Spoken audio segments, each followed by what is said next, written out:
Salut toutes et tous, bienvenue pour cette vidéo qui va donner suite à une suggestion de l'un d'entre vous, quelqu'un qui souhaitait que je parle un petit peu de ce qu'est la vision profonde dans le bouddhisme.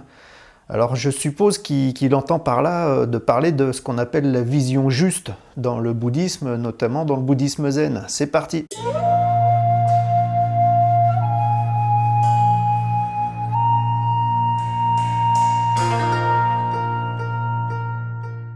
Alors pour parler de la vision juste, je vais faire référence à une vidéo excellente que vous trouverez ci-dessous dans la description de cette vidéo. Vous trouverez le lien pour aller directement visionner, et je vous le conseille, allez visionner cette vidéo. C'était une émission de sagesse bouddhiste qui passe le dimanche matin sur France 2, avec pour invité un excellent maître zen que j'affectionne tout particulièrement, Gérard Pillet, qui a le don d'exposer le dharma dans une immense simplicité et en même temps une profondeur, c'est énorme, j'adore. Et donc le sujet de cette émission, c'était justement la vision juste dans le bouddhisme zen. Donc je vous invite à visionner cette vidéo, mais comme quelqu'un m'avait demandé de parler à ce sujet, ben, je le fais aussi moi-même. Je vais le faire un peu à ma sauce, mais je vais essayer de ne pas copier tout ce que Gérard Pillet raconte dans l'émission de sagesse bouddhiste, mais j'en suis très grandement inspiré parce que c'est un bon maître, comme je vous le disais, et lui, il a excellé dans le fait d'exposer tout ça. La vision juste, comme Gérard l'a fait, je dirais, il faut comprendre d'abord ce qui est la vision non juste. On peut considérer que la vision non juste, c'est la vision qui passe par le prisme du mental, parce que le mental, il perturbe énormément la perception et surtout l'interprétation que l'on peut avoir de la réalité, et donc de la vision que l'on a de l'existence de la réalité. Le mental, c'est un flot de pensées, finalement, et auquel on s'identifie. Il y a tout un flot de pensées, les unes après les autres, qui s'enchaînent les unes après les autres par cause à effet. Et tout ce flot de pensées, et c'est ce qui forme ce qu'on appelle le mental, et quand on s'identifie à cela, eh ben, ça forme cette idée du moi, avec toute la dualité que cela incombe, comme on l'a vu dans toutes ces vidéos précédentes. Dès qu'il y a identification au moi, il y a séparation, il y a division avec ce qui est considéré comme n'étant pas ce moi, tout ce qui est extérieur au moi. Souvent, comme le Bouddha historique le disait, cet ego, l'idée du moi, c'est souvent rattaché au corps, c'est-à-dire à la limite de la peau. Tout ce qui est à l'intérieur, sous la peau, c'est ce qui est considéré comme étant le moi, le sujet, et tout ce qui est extérieur à la peau, c'est ce qui est considéré comme n'étant pas le moi, l'objet.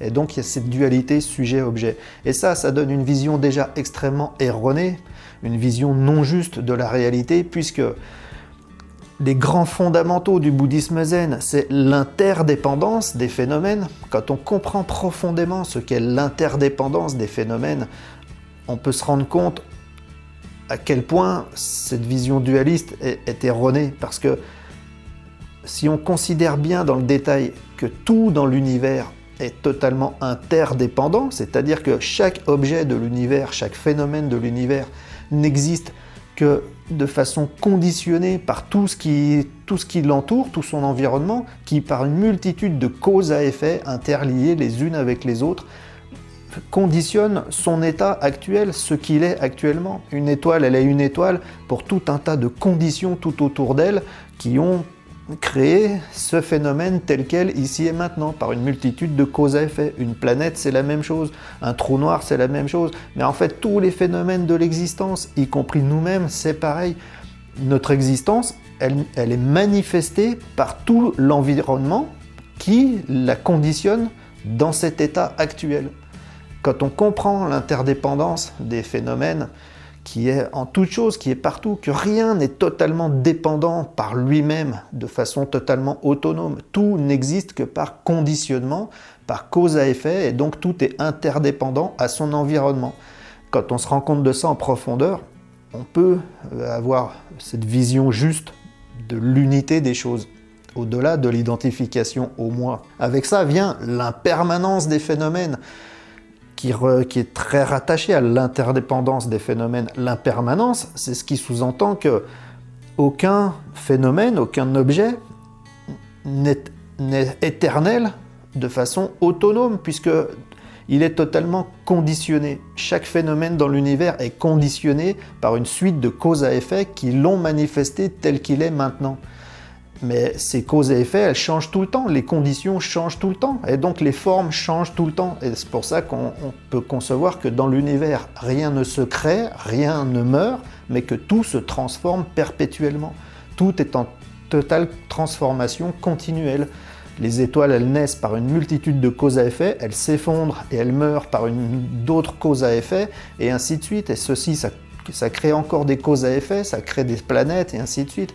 Je vous invite à étudier un peu scientifiquement comment ça se passe, tous les objets de l'univers, mais vous verrez que rien ne se crée réellement, que rien ne se perd réellement, mais que tout se transforme, tout simplement, continuellement, par une suite de causes à effet. Mais que rien ne dure toujours, donc il n'y a pas d'objet qu'on puisse prendre séparément et concevoir qu'il soit autonome et éternel, puisqu'il est manifesté par toute une suite de conditions qui font qu'il est ce qu'il est ici et maintenant, dans son état actuel, par une suite de causes à effet. Ça, c'est l'impermanence. Donc, lier la profonde notion de l'interdépendance des phénomènes avec l'impermanence des phénomènes, on peut avoir cette vision juste, c'est-à-dire qui va à l'encontre de toute cette vision dualiste dont on a l'habitude actuellement, parce que habituellement, on voit le monde par nos sens, mais très vite, le mental, ce flot de pensée auquel on s'identifie, interprète ce qui est perçu par les sens. Et cette interprétation, elle est totalement erronée parce qu'elle est tout de suite dualiste. L'identification au moi, sujet, et tout ce qui est considéré comme n'étant pas le moi, objet. Et avec toutes les illusions qui découlent de cette dualité, et toutes les souffrances, les frustrations, les besoins, les manques, les blessures, les peurs, voilà, c'est tout ce qui consiste la vision non juste. Une très belle histoire que Gérard Pillet évoque dans cette émission de sagesse bouddhiste, c'est cette fameuse histoire connue dans le zen du fermier et de son cheval. Je vais vous la raconter moi-même. C'est un fermier donc qui a un unique cheval pour labourer ses champs, cultiver ses champs, et un jour son cheval s'enfuit. Et tous les villageois sont totalement abasourdis. Mais qu'est-ce qui va t'arriver? T'as plus ton cheval, comment tu vas cultiver tes terres? Qu'est-ce qui va t'arriver si t'as plus ton cheval pour labourer tes champs? Et lui, assez serein, en disant « je sais pas, on verra ».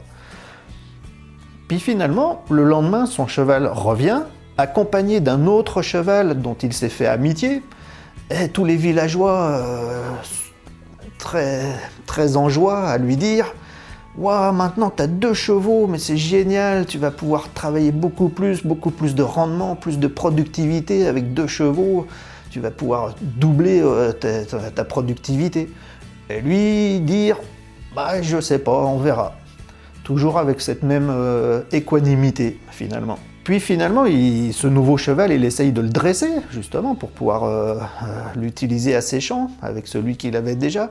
Et en tâchant de le dresser, il tombe de cheval, il se casse une jambe.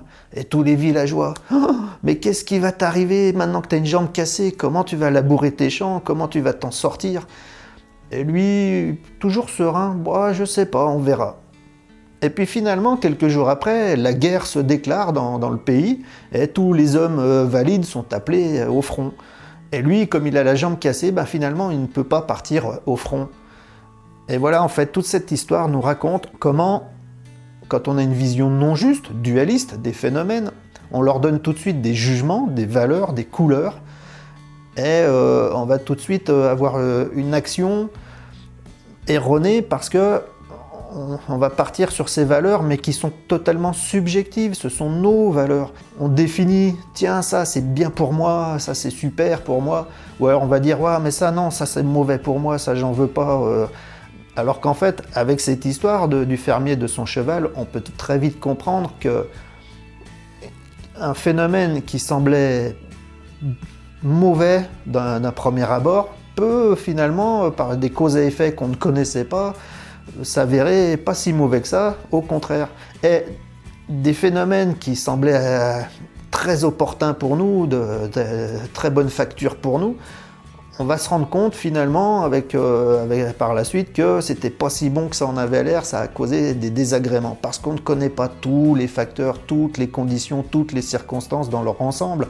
Et donc, comme tout est changement, si on porte des jugements trop hâtifs, on peut souvent se tromper parce que justement les phénomènes ils peuvent s'avérer avoir une nature différente que celle qui a été perçue et jugée. Donc cette histoire nous ramène à plus d'humilité, à prendre les choses pour ce qu'elles sont, pas porter de jugement hâtif, de regarder les choses dans leur ensemble et pas seulement depuis notre propre point de vue personnel.